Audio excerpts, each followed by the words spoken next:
off of my statistics and into you, Congressman Walden, and that is the Republican brand is certainly at one of its lowest points ever, if not the lowest point.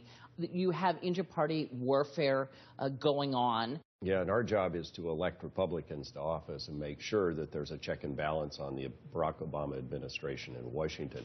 And we're focused on jobs and the economy, trying to grow both. We're focused on energy development and energy export. We're focused on the things that really, when you get home, people care about, solving problems, trying to grow the economy, because the economy under President Obama has not been that stellar. Certainly, we had one of the worst recessions, but one of the slowest recoveries out of it.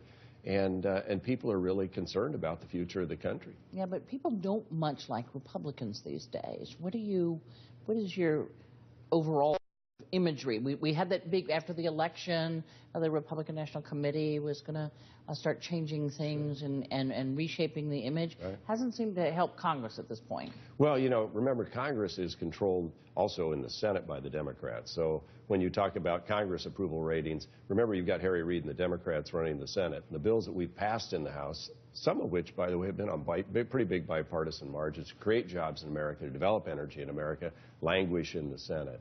And that's unfortunate, because we should work together to solve these problems, to grow jobs in America, and actually deal with the things people at home care about. They don't care as much about one party's image or the other. By and large, it sort of boils down to your election theme is these people, Republicans don't care about you, and yours is we give you Obamacare and where are the jobs? That's kind of where we are. Because jobs and the economy really matter to people at home. That's what they care most about. 200,000 jobs gained last month, 800,000 jobs lost in the last month of the Bush administration. And fewer people working in America since the 1970s, more people in poverty, more people suffering. We need to help people. I don't think you guys are going to agree on that, but let me... Our job together should be, how do we raise people out of poverty? How do we create better paying jobs in America? Let me ask you about a couple specific issues.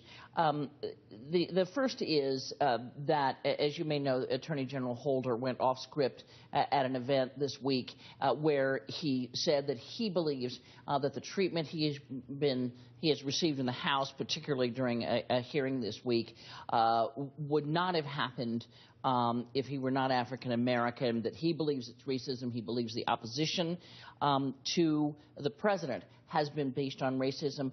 And I wanted to play you something that Nancy Pelosi said when she was asked about this.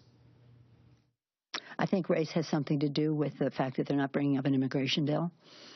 I've heard them say to the Irish, for just you, this would be easy. Do you agree with that? Look, the American people want solutions in Congress. They want people to oppose certain policies for the right reasons. Do you think your Republican colleagues are racist? Not all of them. No, of course not. But to a significant extent, the Republican base does have elements that are animated by racism, and that's but, you know, unfortunate. even the president has said, look, I think some people oppose me because of race, but I think some people support me because of race. True. And so this, you know, between the war on women and the Republicans are racist, sort of blanketing all of them. Oh, if this were Irish, they'd have passed immigration by now. Looks very much like election year strategy, trying to get your base out. Well, look, we don't need to get our base out because, frankly, we're ready to pass an immigration bill, and we'd rather pass an immigration bill than worry about the election. We've got 190 Democrats ready to vote on a comprehensive immigration bill today. We can do it today. And we know that not every Republican is going to agree with us on that.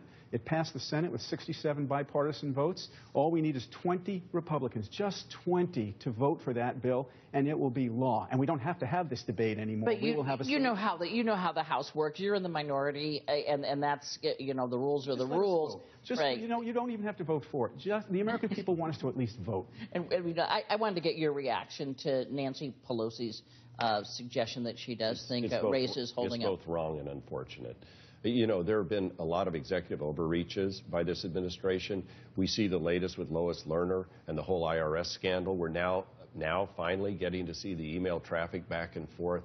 The American people just want to know the truth. They want to know the truth about what really happened in the targeting of conservative groups by the IRS. They want to know what happened in Benghazi. They want to know answers, and that's all we're trying to do. Just cooperate with the Congress, cooperate with the investigations, give us the information that we've requested so that our constituents can know. Fewer witch hunts, more solutions would be good for America right now. This is not a witch hunt. when you're trying to find out why the IRS, whether it's a Republican or Democrat, I don't want the IRS targeting any group, whether it's liberal or conservative. And if they have, somebody should be held accountable. And that's what we're trying to do. Let me ask you in our final moments here. A video has surfaced of one of your members kissing a staffer, Congressman Vance McAllister. Should he resign? He needs to answer to his people and his family and need to be held to a very high standard in Congress, and I don't think he's been to that standard. Do you think he should resign? I ask because we thought perhaps it was possible that the Senate would in fact go Republican in the last election, but there were a lot of missteps by some of the Republican senatorial candidates. So I'm wondering if you see this as an electoral problem. It's bad. It's wrong. He needs to answer and be held accountable. So you want him to resign or don't want him? I'm going to leave. I've not talked to him. I only have seen the video.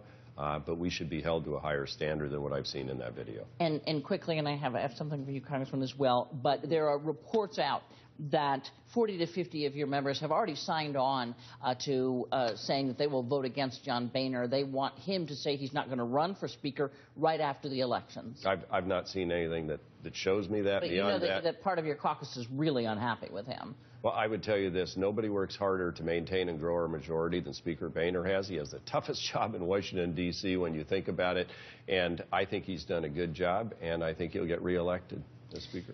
And, Congressman, one of the things I think that poisons politics a lot is the idea of ascribing intent to someone else's vote or to someone else's words. And it seems to me that a lot of this week really was wrapped up in intent on the Democratic part. When you bring up the Warren woman and say, we want women to get equal pay and have a vote on it that all Democrats know is not going to pass, that this is a way of painting Republicans as anti-women. You have Eric Holder out there talking about opposition to the president being about race. So it seems to me that what you're saying is these Republicans are racist, they don't like women, and they're going to do things that will keep both of those groups down. Do you think that of your Republican colleagues, and is that a way to go about, and they do it too, I get that, but is that a way to go about electing Congressman? You know, look, I was a member of Congress who helped form the Center Aisle Caucus. I do not believe for a moment that Republicans get out of bed every morning trying to figure out how to make the country weaker, and no Democrat gets out of bed every morning trying to figure out what they say that we're doing. What's important is not intent. What's important is how you vote. We are here to earn a paycheck. People pay us to find solutions and to stand up for our beliefs, which is why the American people are tired of the bickering and they're tired of the screaming. They want solutions. They want an immigration bill. They want a budget that is fair to the middle class and not balanced on the middle class. They want us to earn our pay. Sometimes that means we have some disagreements. But fundamentally, we're both Americans. Greg is as American as I am. We may have different positions, but we have the same goal. And I wish that the American people, I wish the Congress would be more focused on that goal. Maybe next year. Seems like a pretty political year up on Capitol Hill. Absolutely. But do you, either of you expect big things out of Congress this year? So given the atmospherics. No, the Senate has passed the important things, and the House has not. This is no immigration bill, no infrastructure, a budget that hurts. You know, I hope that the president will sign the Keystone Pipeline, create real family wage jobs right away, start moving North American energy. There are lots of things we could do together to grow the economy and help people who are really hurting and suffering. And so I think there's still an opportunity. We can't just throw away every other year because it's an election year. The American people expect more. They deserve more out of us, and we are prepared to deliver and are delivering in the House. Except for 3 weeks when we shut down. We will end that on a note of agreement. Congressman Greg Walden, Congressman Steve Israel, thanks for joining us. Thank you. It's good to be with you.